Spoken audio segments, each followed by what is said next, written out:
नमस्कार, एसबीसीएन टाइम्स में आपके साथ मैं हूं वैशाली व्यास। आइए बुलेटिन की शुरुआत करते हैं इस वक्त की अहम खबरों के साथ। अब भी चढ़ रहा है कोरोना टीकाकरण अव्यवस्थाओं की भीड़। वैक्सीनेशन के डोज से दोगुना जुट रही है भीड़।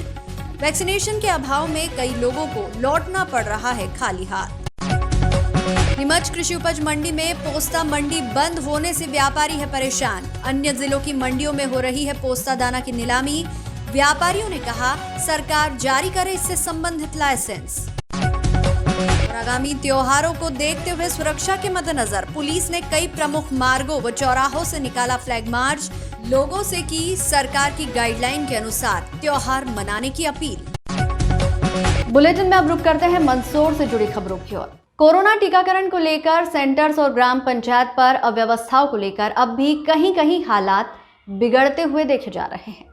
कोरोना जैसे हालातों से जंग जीतने के लिए अब लोगों में उत्साह तो देखा जा रहा है, पर लापरवाही भी नजर आ रही है। हालातों से निपटने के लिए तैनात पुलिसकर्मी मेन गेट पर खड़े नजर आए ताकि अव्यवस्था नहीं हो सके, लेकिन 200 डोज के लिए तकरीबन 400 लोगों की अनियंत्रित भीड़ नजर आई। अव्यवस्थाओं के कारण, इस तरह के हालातों के कारण पंचायत से जुड़े ग्रामीणों को यहाँ इस तरह हर बार मायूस होकर खाली हाथ लौटना पड़ा है। ग्रामीणों ने जिला कलेक्टर से मांग की है कि आगे भी वैक्सीनेशन पंचायत पर जल्द पहुंच जाए। एसबीसीएन टाइम्स के लिए परमेश्वर सोलंकी की रिपोर्ट। सर यहाँ पे 200 हो जाएगा। मैं तो यही कहना चाहूँगा कि जिस प्रकार से 200 डोज ही आए हैं और यहाँ पर 2 ग्राम पंचायत की एक ही पंचायत है, 2 गांव हैं इसमें, और लगभग 1500 से 1800 की समथिंग वोटर है यहाँ पर।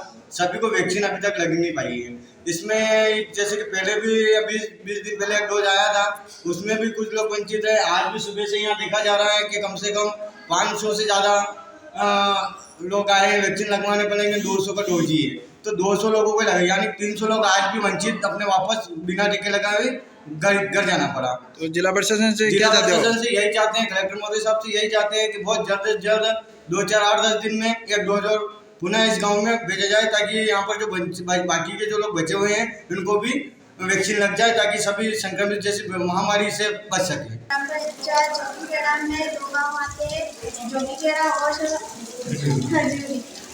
तो मतलब 500 लोग आए और 200 ही वैक्सीन, तो इसके लिए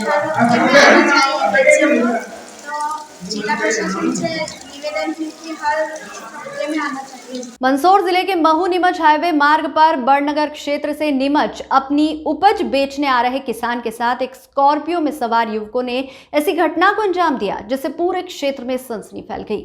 जिसके बाद पुलिस प्रशासन की सक्रियता से चंद घंटों में स्कॉर्पियो कार सहित बदमाशों को धर दबोच लिया गया और पीपलिया मंडी पुलिस थाने लाया गया और इस प्रकार एक बड़ी सफलता पुलिस ने हासिल की। फरियादी द्वारा प्राप्त जानकारी के अनुसार बुधवार शाम पीपलिया मंडी थाना क्षेत्र के थड़ौत टोल टैक्स पर बड़नगर क्षेत्र के किसान बोलेरो पिकअप वाहन से नीमच कृषि उपज मंडी में लहसुन बेचने जा रहे थे। तभी टोल बूथ पर गाड़ी लाइन में लगाने के लिए ओवरटेक के चक्कर में बोलेरो पिकअप से स्कॉर्पियो को टक्कर लग गई, जिसके बाद पिकअप चालक के साथ ही किसान से झगड़ा करने पर उतारू हो गए और स्कॉर्पियो में हुए नुकसान के हर्जाने जाने को लेकर किसान सहित बोलेरो पिकअप वाहन को लेकर राजस्थान की ओर चले गए। किसान के साथ 2 अन्य साथियों ने पुलिस को सूचना दी। जानकारी मिलते ही थाना प्रभारी ओपी तंतवार ने एक पुलिस टीम गठित की और टोल टैक्स से उठा ले गए किसान और उपज से भरी बोलेरो पिकअप सहित स्कॉर्पियो कार में सवार 4 युवकों को थाने लाकर अपहरण का मुकदमा दर्ज कर कार्रवाई की। शाम को 6 बजे की घटना है। 6 बजे 100 डायल पिपलिया मंडी पर एक मैसेज आया कि किसी व्यक्ति को पिकअप को जो है अपहरण करके ले गए हैं। तत्काल हम टोल टैक्स पे पहुंचे। टोल टैक्स पे 2 व्यक्ति मिले जिनको पिकअप से उतार दिया गया। तो पिकअप में ये बड़नगर से पिकअप में करीब 50 कट्टे लहसुन भरकर जो है नीमच मंडी में बेचने के लिए जा रहे थे। पिकअप का नंबर MP09 GG 2540 ज्ञात हुआ, जिसको बताया कि हमारी टोल टैक्स से हमारी गाड़ी निकल रही थी। उसके आगे एक सफ़ेद रंग की स्कॉर्पियो RJ06 ये गाड़ी जो है सफ़ेद रंग की आगे ओवरटेक करके हमारे आगे लगा ली, जिससे उसका बम्पर हमारी गाड़ी से टकरा गया। विवाद करने लगे उतर के। और दो व्यक्ति हमारे और पैसे मांगने लगे, हमारी गाड़ी ठीक कराओ। तो इसमें हमने बोला कि हम आगे थाना है, वहाँ पर ठीक करा देंगे, आपको वहाँ ले चलो। तो ये दो व्यक्ति, दोनों ने इनको गाड़ी में बैठे हुए ड्राइवर और इसको उतार लिया तथा मालिक जो लहसुन का व्यापारी था उसको बीच में बैठा के और स्कॉर्पियो में दो व्यक्ति सवार होकर ये दोनों गाड़ी जो है अपने अपहरण करके ले गए उसको।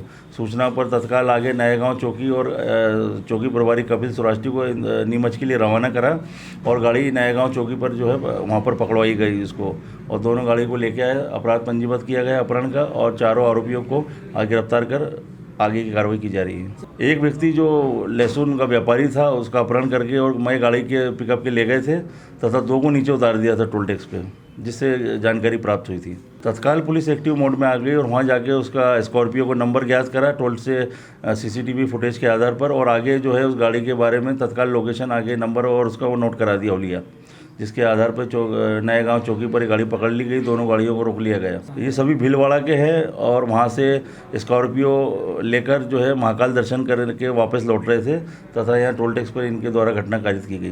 पिछली शाम को हम गांव से लहसुन बेचने के लिए नीमच के निकले थे किसानों में, और पिपलिया मंडी टोल गेट पे हमारी गाड़ी लाइन में लगी थी टोल गेट पे, और पीछे से स्कॉर्पियो गाड़ी आई और लाइन में जबरन उन्होंने घुसेड़ी लाइन तोड़ के, और फिर उनकी गाड़ी हमारी गाड़ी से अड़ गई और फिर 2-3 लोग नीचे उतरे और हमारे ड्राइवर को गाली गलौज करी और नीचे उतार लिया, चाबी छीन ली और उनके आदमी बैठ गए पिकअप में और मेरे को भी बिठा लिया, और फिर आगे जाके नीमच से आगे निकले और मेरे को फिर स्कॉर्पियो में बिठा लिया। स्कॉर्पियो में बिठाने के बाद मेरा मोबाइल छीन लिया और फिर मोबाइल छीनने के बाद घर वालों से बात भी नहीं करने दी और 30,000 रुपये की डिमांड करी कि गाड़ी में बम्पर डलवाना, 30,000 रुपये लगेंगे और जो भी बात होगी वो सब राजस्थान में जाके होगी, यहाँ कुछ भी नहीं होगी। मैंने कहा आपकी गाड़ी में जो नुकसान हुआ उसका खर्चा ले लो, तो उन्होंने बोला कि नहीं जो भी बात होगी राजस्थान में जाके होगी। और फिर मेरे को राजस्थान में निम्बाइडा पुलिस ने वहाँ पे गाड़ी रोक के इनको पकड़ा, मारपीट वगैरह कुछ भी नहीं करी और ऐसे ही लोग थे, मतलब लड़के ही थे सब। नारायणगढ़ क्षेत्र में सोयाबीन की फसल पर पहले इल्लियों का प्रकोप और अब अफलन की स्थिति से किसानों के चेहरे मुरझाने लगे हैं। किसानों के चेहरे पर चिंता की लकीरें साफ दिखाई देने लगी है। कांग्रेस लगातार प्रशासन को ज्ञापन व सोयाबीन के अफलन के पौधों को बताकर भाजपा की शिवराज सरकार को जगाने का काम कर रही है। बुधवार को मल्हारगढ़ ब्लॉक कांग्रेस अध्यक्ष अनिल शर्मा, उपाध्यक्ष अजीत कुमट, रामचंद्र करुण, नगर कांग्रेस अध्यक्ष बाबू खां मेवाती आदि फतेहपुर, चंद्रपुरा, बंड पिपलिया, रूपी का भ्रमण कर खेतों में पहुंचकर सोयाबीन की अफलन वाली फसल को देखा। कांग्रेस नेतागण फतेहपुर पहुंचे व खेतों में पहुंचकर अफलन वाली फसलों को देखा व प्रशासन से चर्चा की। इस मौके पर कांग्रेस नेता व किसान मौजूद रहे। ब्लॉक कांग्रेस अध्यक्ष अनिल शर्मा ने कहा कि कांग्रेस सोयाबीन की फसल पर अफलन व इल्लियों के प्रकोप से नष्ट हुई फसल को लेकर मुआवजे की मांग को लेकर किसानों के साथ कंधे से कंधा मिलाकर साथ खड़ी है। कांग्रेस आगामी 21 अगस्त को मंदसौर जिले के सभी ब्लॉकों में धरना प्रदर्शन और ज्ञापन सौंपकर किसानों के साथ न्याय की मांग करेगी। SBCN टाइम्स के लिए नारायणगढ़ से रमेश पेंटर की रिपोर्ट।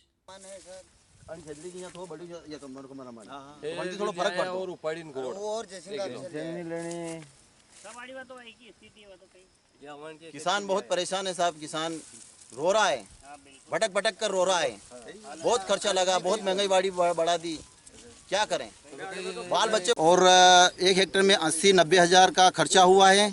पलव किया, फिर डबल हाँका, 2 बार करपाई, निंदाई की 2 बार दवाई का छिड़काव कर डाला और सभी तरह से हमको मेहनत फुल फाट कर डाली। उसके बाद में फिर अभी जीरो में आ गई है, डबल जीरो लग गया है, कुछ नहीं है, फसल में कुछ नहीं है। जो हमारी लागत लगी वही भी लागत नहीं मिल रही है। अभी तक हमारी 1 हेक्टेयर में 80-90 हज़ार के करीबन में लग गई। सरकार से ये मांग रहा हूँ, मैं सरकार से हाथ जोड़ के निवेदन कर रहा हूँ शिवराज सिंह चौहान से कि हमारे किसानों की सुने और हमारे मुआवजा मिलना चाहिए और हमारे बीमा मिलना चाहिए। अब तक हमारे को कोई शासन से के अलावा हमारे को कुछ नहीं मिला, शासन ने कुछ नहीं दिया हमको। तो हमसे यही है, हमारे बच्चे को कैसे पालें, हमारा घर कैसे चलाएं, हमारा शासन कैसे चलाएं, क्या हम आत्महत्या करें क्या करें। तो सरकार को इस टाइम पर हमारे किसानों की ध्यान लगाना चाहिए कि किसान क्या कर रहा है, किसान कौन सी परेशानी में है, किसान क्या मजबूरी में है। तो किसान का हाल पूछे, पटवारी का सर्वे कराए, पटवारी को ऐसे हमारे हल्के में जो भी शासन के अनुसार है, पटवारी हो एसडीएम हो, कोई भी हमारे गांव में आकर हमारा सर्वे किया जाए कि इसके किसान सच्चा है कि झूठा है कि क्या है। आज हमने बनपिपलिया, फतेहपुर, चंदरपुरा आदि गांव का सर्वे करके किसानों के खेतों पर जाकर देखा तो इतनी दयनीय स्थिति आज तक किसानों की नहीं हुई। निराला की ये पंक्तियाँ मुझे इस खेत में याद आ गई कि दुख ही जीवन की कथा रही, क्या कहूँ आज जो नहीं कही। किसान जिस विपदा में है, किसान जिस संकट में आज दौर में है, भारतीय जनता पार्टी के नेता और शिवराज सिंह कहते हैं कि हम किसानों के हमदर्द हैं, किसानों की सरकार है, लेकिन किसानों को देने के नाम पर शिवराज सिंह के पास कुछ भी नहीं है। सोयाबीन की फसल अफलन की स्थिति में है और जो है किसान पूरी तरह से भूखमरी के कगार पर है, लेकिन न सरकार के नुमाइंदे इस बात को सुनने वाले हैं। बीमा तक किसानों को 2019 का नहीं मिला है और 2019 का बीमा भी कई किसानों को नहीं मिला है। 2020 में 14 इंच बारिश हुई थी मंदसौर जिले में, उसके बाद सूखाग्रस्त घोषित नहीं किया गया और किसानों को बीमे की राशि आज तक प्राप्त नहीं हुई है। और यही स्थिति आज 2021 में आकर खड़ी हो गई है। किसान बेहाल है, मरने के कगार पर है और आत्महत्या करने के लिए मजबूर है। मेरी शिवराज सिंह से अपील है कि वह शीघ्र से शीघ्र किसानों को मुआवजा दिलाए और जो है बीमा राशि 100% बीमा जिस प्रकार से कमलनाथ सरकार ने बिना किसी सर्वे के घोषित किया था, यह घोषित करवाए, तभी हम समझेंगे कि यह किसानों की सरकार है। अन्यथा जो है उन्हें तत्काल त्यागपत्र दे देना चाहिए। मल्हारगढ़ नगर में वीके लाइव के बैनर तले Ravindra educational and science school की प्रेरणा से स्वतंत्रता दिवस की 75वीं वर्षगांठ एवं सुप्रसिद्ध पार्श्व गायक के जन्मदिन के उपलक्ष्य में बच्चों की गायन व वादन की प्रतिस्पर्धा का आयोजन रखा गया। गायन एवं वादन प्रतियोगिता में गायन प्रथम कविता दमामी छोटा मनासा, द्वितीय मनीषा गंधर्व खेरखेड़ा, तृतीय नितेश गंधर्व नारायणी छोटी साधड़ी। वादक में ढोलक में प्रथम प्रखर दुबे झाड़ा, द्वितीय शिवांग रत्नावत मल्हारगढ़, पियानो बांसुरी वादन में प्रथम देव कनेरिया पीपलिया मंडी, द्वितीय विजयराज प्रजापति मल्हारगढ़, शुभी वर्मा मल्हारगढ़ ने तृतीय स्थान प्राप्त किया। वहीं क्षेत्र के जाने माने बांसुरी वादक विक्रम कनेरिया द्वारा अपनी बांसुरी वादन से दर्शकों को सम्मोहित किया। पीपलिया विष्णिया से आए कैलाश दास बैरागी अध्यापक द्वारा किशोर कुमार की आवाज में गायन किया गया, जिसने दर्शकों को रोमांचित कर दिया। कार्यक्रम में अतिथि राजेश दीक्षित, भाजपा जिला मंडल महामंत्री कैलाश गंधर्व, विक्रम कनेरिया उपस्थित रहे। कार्यक्रम में बड़ी संख्या में दूर दूर से दर्शकगण उपस्थित रहे।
बुलेटिन में यहाँ रुकेंगे एक छोटे से ब्रेक के लिए। आप बने रहिए हमारे साथ।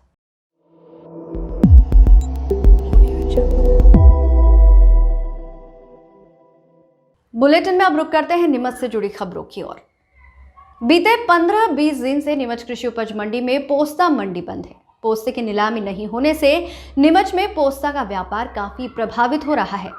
गौरतलब है कि मध्य प्रदेश में नीमच पोस्ते की सबसे बड़ी मंडी है और यहाँ नीमच जिले के साथ साथ मंदसौर, उज्जैन, रतलाम, चित्तौड़गढ़, झालावाड़, प्रतापगढ़ आदि जिलों से किसान अपना पोस्ता दाना बेचने के लिए नीमच आते थे, मगर कानूनी प्रक्रिया और नियमों के कारण हो रही परेशानी के चलते नीमच कृषि उपज मंडी के पोस्ता खरीदने वाले व्यापारियों ने पोस्ते की खरीदी बंद कर दी है। दरअसल व्यापारियों का कहना है कि पोस्ता छानने के संबंधित लाइसेंस सरकार जारी करे ताकि चेकिंग के नाम पर हो रही बेवजह परेशानी को रोका जा सके। मामले पर कृषि उपज मंडी के व्यापारी संघ प्रतिनिधि नवल मित्तल ने बताया कि व्यापारी बिना किसी परेशानी के व्यापार करना चाहते हैं। साथ ही इन सभी प्रक्रियाओं के समाधान का नीमच कलेक्टर ने भी भरोसा दिया था, मगर अब तक इस और कोई पहल नहीं हुई है। वहीं दूसरे जिले की मंडियों में पोस्ता की नीलामी लगातार जारी है। सोचने वाली बात यह है कि जो नियम नीमच के लिए हैं, ऐसे नियम सभी जगह है, तो फिर वहां पर ये परेशानी क्यों नहीं हो रही। उन्होंने शासन प्रशासन से जल्द उक्त मामले का हल निकालने की मांग की है।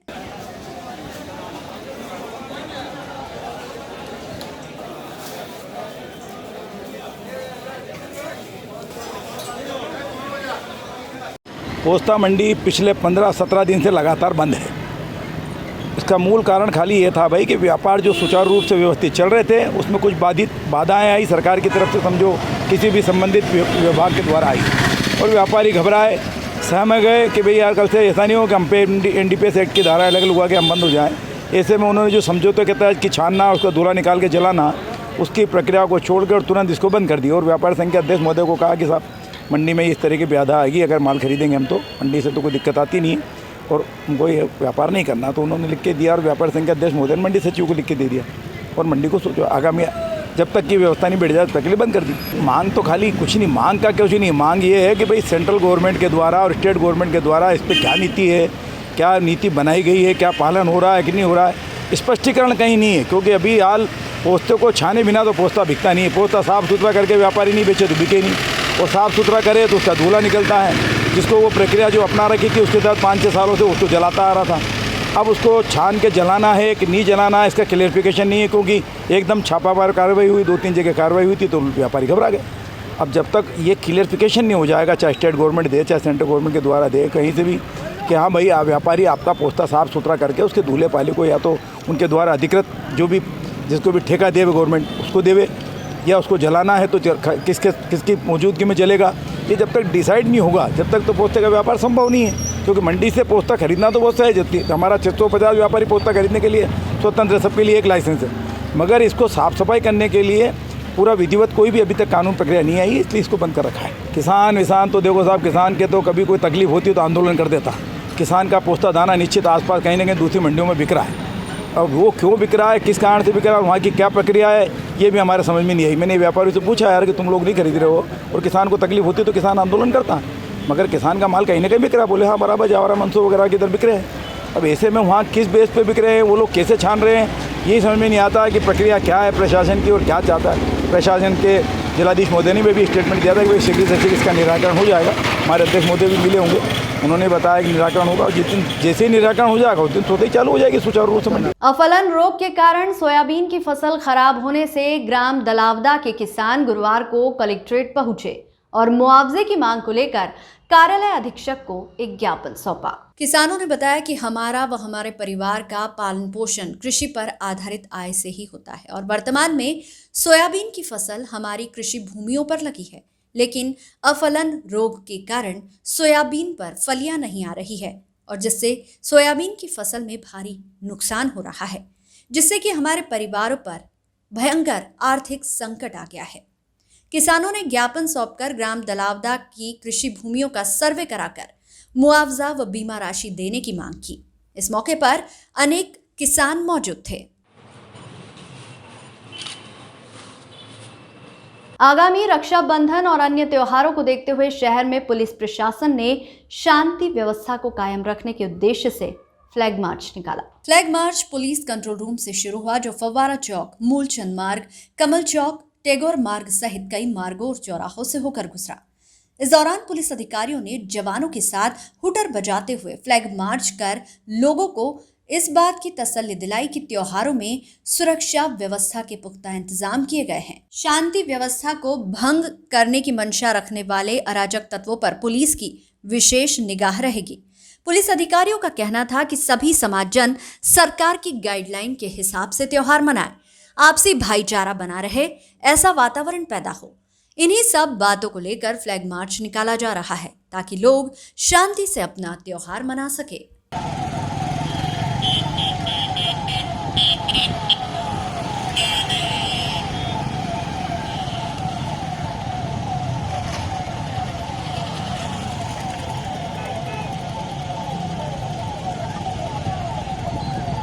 देखिए, आगामी त्यौहार जो है चल रहे हैं अभी वर्तमान में, मुहर्रम को लेकर जो त्यौहार है और उसी को मद्देनज़र रखते हुए जो सेंसिटिव एरियाज़ हैं या जहाँ से संभावनाएं हैं कि पुलिस को गश्त की आवश्यकता है, वहाँ पर फ्लैग मार्च निकाला जा रहा है। और पूरा फोर्स जो यहाँ पर लगा है, व्यवस्था में लगा है, उनको भौगोलिक जानकारी भी हो जाए, इस हेतु सभी को एरिया में फ्लैग मार्च के द्वारा अवगत कराया जा रहा है। नहीं, ये पूरे ज़िले में, नीमच ज़िले में सबीदुर, मनासा, जावद और कुकड़ेश्वर, रामपुरा और अपने तीनों थाना यहाँ पर आपका बघाना, नीमच कैंट, नीमच सिटी, ये सभी थानों में जहाँ कस्बे में जहाँ पर मुहर्रम का आयोजन होगा वहाँ पर फ्लैग मार्च निकाला जा रहा है। देखिए, इसमें क्या है, बाहर से जो फोर्स आता है, अधिकांश फोर्स को शहर के बारे में जानकारी नहीं होती है, उसके लिए भी उनको एरिया की जानकारी के लिए और बाकी और भी जो एरिया है उनको आइडेंटिफाई करने के लिए सभी पुलिस फोर्स को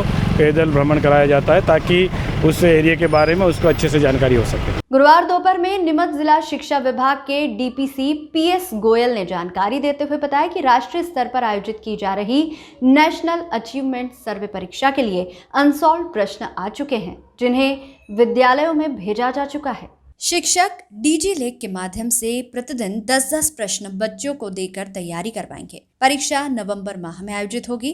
इसमें कक्षा 3वीं, 5वीं, 8वीं और 10वीं के विद्यार्थी भाग लेंगे। इस परीक्षा हेतु शिक्षा विभाग के शिक्षकों को आवश्यक दिशा निर्देश दिए गए हैं ताकि जिले के विद्यार्थी बेहतर परिणाम लाए। डीपीसी गोयल ने बताया कि परीक्षा के माध्यम से और इसमें की जा रही तैयारियों से बच्चों में शिक्षा का स्तर बढ़ेगा और गुणवत्ता आएगी।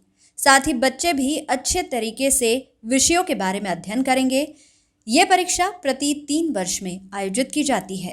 अपने उज्जैन संभाग में नीमच जिले को बेसलाइन टेस्ट के लिए चुना गया है और नीमच जिले के 3 तहसीलों में से भी 2 तहसील मनासा और जावद में मनासा में 44 विद्यालयों को एवं जावद में 36 विद्यालयों का चयन किया गया है और यह परीक्षा कक्षा 2 से लेकर 8 तक होगी।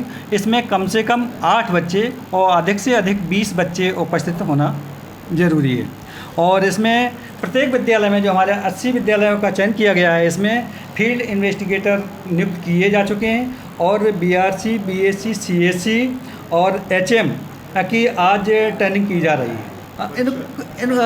जूम पोर्टल से होगी, वर्चुअल होगी और इसमें इसका पता लगाया जाएगा कि जो हमारे विद्यालय 2 वर्ष से बंद हैं तो इसमें बच्चों का लर्निंग गैप कितना हुआ, कितना भूल गए हैं, उसकी बेसलाइन सर्वे की जा रही है। प्रति 3 वर्ष में नेशनल अचीवमेंट सर्वे किया जाता है तो उसमें ऑल इंडिया में यह परीक्षा संपन्न की जाती है। यह परीक्षा कक्षा 3, 5, 8 और 10 के विद्यार्थियों से संपन्न कराई जाती है। इसमें अभी कुछ अनसॉल्व पेपर आ गए हैं तो वो हमने सभी विद्यालयों को भिजवा दिए हैं और डीलिप के माध्यम से 10-10 क्वेश्चनों को प्रतिदिन बच्चों को भेजा जाएगा और उनको इसकी तैयारी की जाएगी। नहीं, यह अभी तो वैसे ऑफलाइन पिछले 2017 में ऑफलाइन हुई थी और ऑफलाइन होने के ज़्यादा चांस हैं वैसे। अब जे तो 12 नवंबर में परीक्षा होगी तो अभी तो बताना ठीक नहीं है। आधुनिक भारत के सबसे युवा प्रधानमंत्री, देश की सूचना क्रांति के जनक स्वर्गीय राजीव गांधी की जयंती कांग्रेस जन बड़े ही उत्साह के साथ शुक्रवार को मनाएंगे। इस आशय की जानकारी नीमच शहर कांग्रेस के अध्यक्ष ब्रजेश सक्सेना ने दी। उन्होंने बताया कि शुक्रवार को नीमच जिला कांग्रेस कार्यालय गांधी भवन पर सभी कांग्रेस जन एकत्रित होंगे और देश के पूर्व प्रधानमंत्री स्वर्गीय राजीव गांधी को श्रद्धांजलि अर्पित करेंगे। इसके बाद यहाँ एक सभा आयोजित की जाएगी जिसमें स्वर्गीय राजीव गांधी के विचारों और कार्यों पर प्रकाश डाला जाएगा। साथ ही उनके बताए हुए पद चिन्हों पर चलकर देश को आगे ले जाने का संकल्प लिया जाएगा। इसके पश्चात सभी कांग्रेसजन गांधी भवन परिसर में फल व छायादार वृक्ष लगाएंगे। गौरतलब है कि लगातार कांग्रेसजन यहां पर वृक्षारोपण करते आ रहे हैं। देखिए, कल हमारे देश के पूर्व प्रधानमंत्री भारत रत्न राजीव जी की जन्म जयंती है, जो हम यहाँ गांधी भवन में बड़े हर्षोल्लास से वो समारोह पूर्वक मनाएंगे। राजीव जी ने जब देश की सत्ता संभाली उस समय बहुत विकट स्थिति थी। इंदिरा जी की हत्या के बाद खालिस्तान आंदोलन चरम पे था, आसाम में बोडोलैंड आंदोलन चरम पे था और उधर श्रीलंका में भी तमिल और सिंहल आंदोलन था। तो उन्होंने सबसे पहले उन आंदोलनों को शांत किया और समझौते किए। लोंगोवाल, पंजाब में लोंगोवाल समझौता किया और देश में शांति और भाईचारा कायम किया। राजीव जी देश में सबसे कम उम्र के प्रधानमंत्री थे। उनका विजन था कि देश को 21वीं सदी में ले जाना है। तो उन्होंने महसूस किया कि अगर देश को 21वीं सदी में ले जाना है तो आधुनिक तकनीक से लेस करना पड़ेगा। तो उन्होंने संचार क्रांति का सूत्रपात किया, जो संचार क्रांति आज हम देख रहे हैं पूरे दुनिया में। भारत के विद्यार्थी, यहाँ तक कि नासा में भी जो वैज्ञानिक हैं वो भारत की ही देन है और राजीव जी की देन है। तो उन्होंने संचार क्रांति का सूत्रपात किया। उसके बाद उन्होंने देखा कि गाँव में जो पंचायतों में जो पैसा केंद्र से भेजा जाता है वह नीचे तक पहुँच ही नहीं पाता। अगर 1 रुपया भेजता है तो पहले ऐसे प्रधानमंत्री थे जिन्होंने बोल्डली स्वीकार किया कि हम अगर केंद्र से 1 रुपया भेजते हैं तो वहाँ तक केवल 25 पैसा ही पहुँच पाता और विकास नहीं हो पाता। गांव का विकास वहाँ के स्थानीय लोग ज़्यादा जानते हैं। तो उन्होंने पंचायती राज की स्थापना की। उसके बाद उन्होंने महसूस किया कि देश युवाओं का देश है। तो 21 साल का जो मताधिकार था उसको उन्होंने 18 साल से तक का किया कि 18 साल का युवक भी उसमें मतदान कर सकता है। ऐसे राजीव जी की बहुत सारी उपलब्धियां हैं। महिलाओं के लिए उन्हें हर क्षेत्र में 50% का आरक्षण किया। तो ऐसे हमारे देश के महान पूर्व प्रधानमंत्री का जन्म दिवस बड़े हर्षोल्लास से मनाएंगे। हम पहले गांधी भवन में सभागृह करेंगे, सभा मनाएंगे, उसमें पूरी जीवनी पर प्रकाश डालेंगे और वर्तमान परिप्रेक्ष्य में हम उनके जो बताए कदम है या उन्होंने जो हमको निर्देश दिए थे उस पर चलने का प्रयास करेंगे। साथ ही उसके बाद फिर हमने ये प्लान किया है कि गांधी भवन परिसर में पिछले 3-4 साल 5 साल में हमने काफ़ी सघन वृक्षारोपण किया था, जो आज आप देख रहे हो काफ़ी बड़े बड़े वृक्ष हो गए हैं।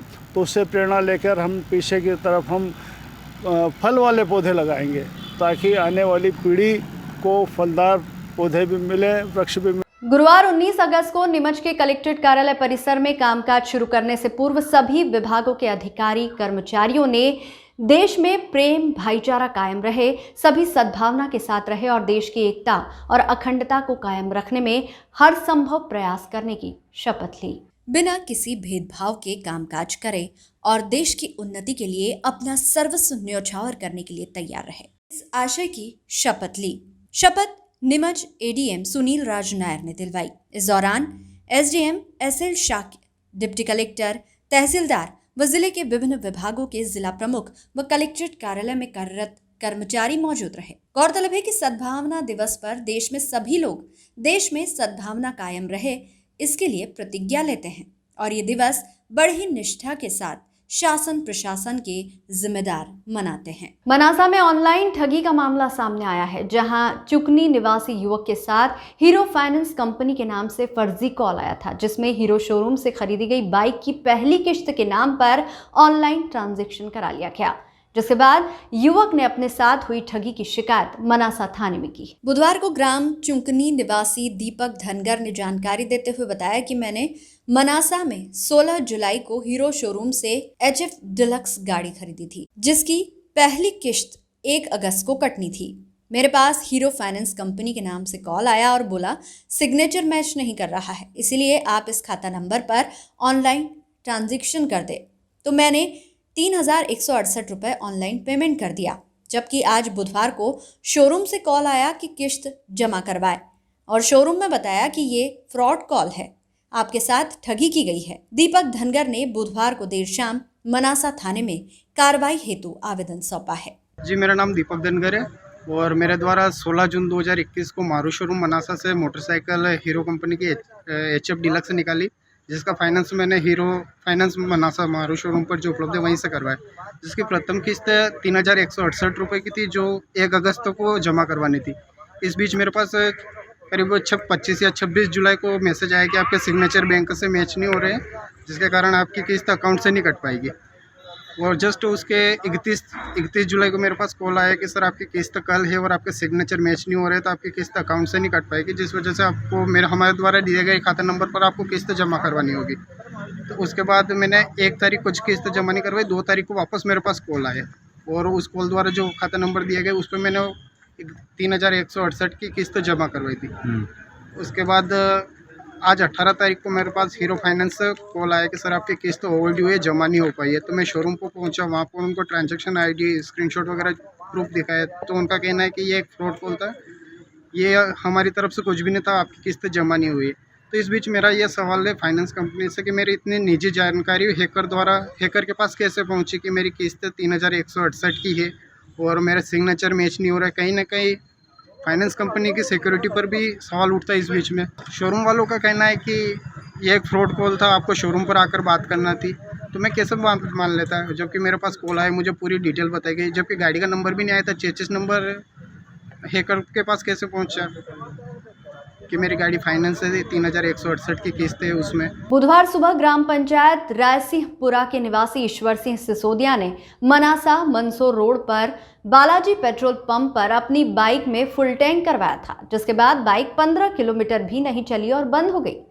गाड़ी पकड़कर ईश्वर सिंह पेट्रोल पंप तक लाए, जहां उपस्थित कर्मचारियों ग्रामीण जनों की मौजूदगी में गाड़ी से पेट्रोल निकाला, जिसमें आधे से ज्यादा पानी निकला। सूचना पर गांव व आसपास के कई ग्रामीण जन मौके पर पहुंचे, जिसके बाद बालाजी पेट्रोल पंप पर देखते ही देखते भीड़ जमा हो गई। शिकायत मिलते ही बुधवार देर शाम नीमच के जांच क्षेत्रीय कनिष्ठ आपूर्ति अधिकारी तथा नापतौल निरीक्षक विनोद नागोरी पेट्रोल पंप पर जांच करने पहुंचे व ग्रामीण जनों की उपस्थिति में पेट्रोल पंप पर जांच की। स्टॉक व घनत्व का मिलान किया गया, जो सही पाया गया, तथा वाटर पेस्ट के द्वारा पेट्रोल डीजल के टैंक में पानी की जांच की गई। टैंक में पानी नहीं होना पाया गया। पेट्रोल पंप पर किसी भी प्रकार की अनियमितता या मिलावट नहीं पाई गई, जिसके बाद शिकायतकर्ता को जानकारी दी गई। शिकायतकर्ता ईश्वर सिसोदिया द्वारा संतुष्टि जताई गई। तेल भराऊँ, हमेशा अटैच भराऊँ और दूसरा पंप पर कभी तेल भराई को मैंने, और अब बार शुक्रवार के दिन तेल भराई नहीं गयो तो और हमारा टंकी फुल कराई नहीं गयो तो न बार टंकी बंद हुई की गाड़ी तो वह कोरो पानी निकलियो शुक्रवार के दिन। हर बार भरूँ टंकी अटैच फुल कराने जाऊँ, बारो लीने बटवा जिला में बंद हुई बटेज पड़ियो हाल तो बारो मोटरसाइकिल के पास पानी नहीं लाए। बुधवार सुबह मनासा थाना प्रभारी व मनासा पुलिस टीम द्वारा मुखबिर की सूचना पर कार्रवाई करते हुए हासपुर फाटा हनुमान मंदिर के सामने आम रोड पर नाकाबंदी कर एक मोटरसाइकिल होंडा ड्रीम बिना नंबर से 2 बैगों में 20 किलोग्राम अवैध मादक पदार्थ डोडा चूरा कुल कीमत 40,000 रुपए जब्त किया गया। इसी के साथ पुलिस ने 2 आरोपी लच्छीराम पिता तेजराम भील उम्र 30 साल निवासी नारायणपुरा थाना भिंडर जिला उदयपुर राजस्थान व गोपाल पिता मांगीलाल भील उम्र 32 साल निवासी नारायणपुरा थाना भिंडर जिला उदयपुर राजस्थान को गिरफ्तार किया। दोनों आरोपियों के पास से डोडा चूरा 20 किलोग्राम, एक मोटरसाइकिल होंडा ड्रीम बिना नंबर की कुल कीमत 90,000 रुपए जब्त किए गए। तो डोडा चूरा पकड़ने में सफलता मिली है, जिसमें हमारी टीम द्वारा सब इंस्पेक्टर फतेह सिंह आंजना जी के नेतृत्व में 20 किलो डोडा चूरा 2 तस्करों से जब्त किया गया है। उनसे एक मोटरसाइकिल पर डोडा चूरा ले जाते हुए पकड़ा गया है, जिनसे डोडा चूरा जब्त कर NDPS के सभी प्रावधानों का पालन करते हुए प्रकरण दर्ज किया है। दोनों आरोपी लच्छीराम भील और गोपाल भील जो नारायणपुरा थाना भिंडर जिला उदयपुर के रहने वाले हैं, दोनों को गिरफ्तार किया गया है। उनसे डोडा चूरा कहाँ से लिया गया, किसको देने जा रहे थे और कब से काम कर रहे हैं आदि के संबंध में पूछताछ की जा रही है और दोनों को न्यायालय में पेश करके पुलिस रिमांड प्राप्त करके मामले में जुड़े हुए सभी लोगों को संलिप्त अपराध में करेंगे और उनके खिलाफ कठोर से कठोर कानूनी कार्रवाई करेंगे। मनासा थाना पुलिस टीम ने बुधवार को मुखबिर की सूचना पर कार्रवाई करते हुए डोडा चूरा मामले में बड़ी सफलता हासिल की। घटना की प्राप्त जानकारी के अनुसार बुधवार को मनासा पुलिस टीम ने हासपुर फाटा बालाजी मंदिर के सामने नाकाबंदी कर टाटा 407 ट्रक को रोककर उसमें से 36 प्लास्टिक के कट्टों में भरा हुआ अवैध 7 क्विंटल 20 किलोग्राम डोडा चूरा जब्त कर 2 आरोपियों को गिरफ्तार किया है। गुरुवार को थाना प्रभारी कन्हैयालाल डांगी ने बताया कि गिरफ्तार आरोपियों से डोडा चूरा मामले में मनासा पुलिस पूछताछ कर रही है। उक्त डोडा चूरा कहां से लाए थे और कहां देने जा रहे थे और कौन कौन लोग इस डोडा चूरा मामले में शामिल है। जब्त डोडा चूरा व पिकअप 407 वाहन की कुल कीमत 20,50,000 रुपए बताई गई है। वहीं आगे की कार्रवाई जारी है। सफलता मिली है जिसमें टीम ने 7 कुंटल 20 किलो डोडा चूरा एक 407 गाड़ी में ले जाते हुए 2 व्यक्तियों को पकड़ा है, जिनके नाम सुखदेव पिता नाथो गुजर निवासी ग्राम चैनपुरिया थाना रामपुरा और दूसरा सुंदरलाल पिता गंगाराम बंजारा निवासी गांव शिवपुरिया थाना कुकड़ेश्वर के हैं। दोनों को गिरफ्तार करके NDPS एक्ट के प्रावधानों का पालन करते हुए प्रकरण दर्ज किया गया है।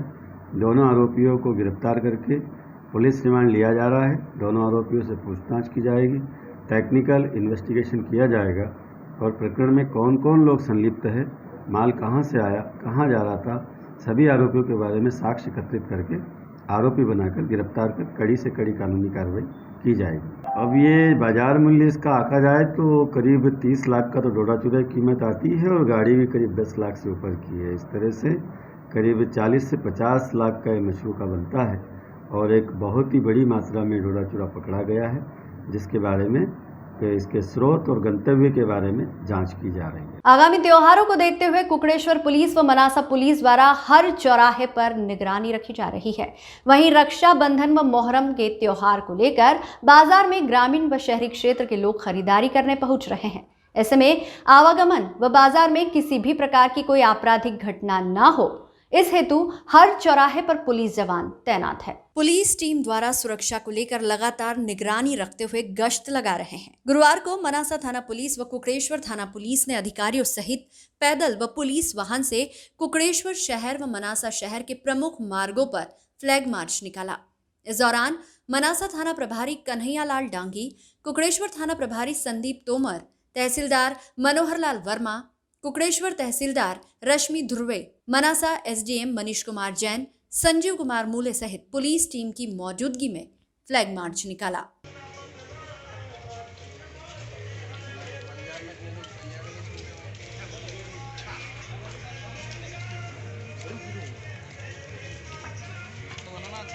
बिल्कुल